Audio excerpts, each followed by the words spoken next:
صباح الخير، وحشتوني كتير قوي. في فيديو النهاردة هنعمل حلا للناس اللي بتعمل دايت او اللي عايزين حلا نو كارب وفي نفس الوقت مفيد.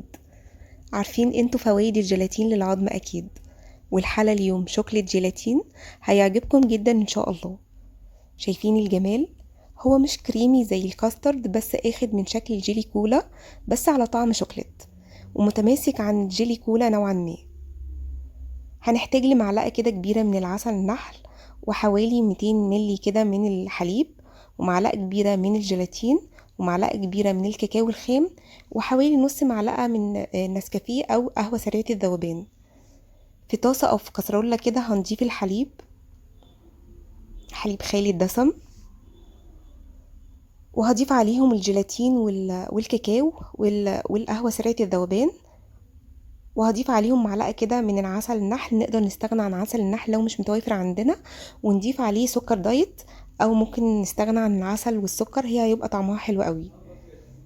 هبدأ الاول ادوبهم على البارد كده واتأكد ان مفيش اي تكتلات. بعد كده هرفعهم على البوتاجاز على نار متوسطة، وهبدأ ان انا اقلب فيهم تقليب مستمر لغاية لما يعمل بابلز معايا. هطفي النار عليه على طول.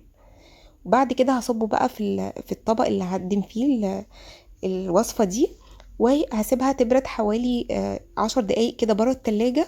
بعد كده هدخلها التلاجة حوالي ساعة، ونزينها بأي توبنج عندنا أو أي حاجة.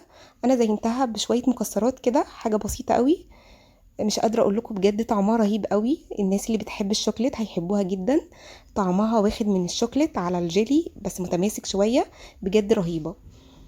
جربوها وإن شاء الله تعجبكم، وصحة وهنا مقدما، وباي باي.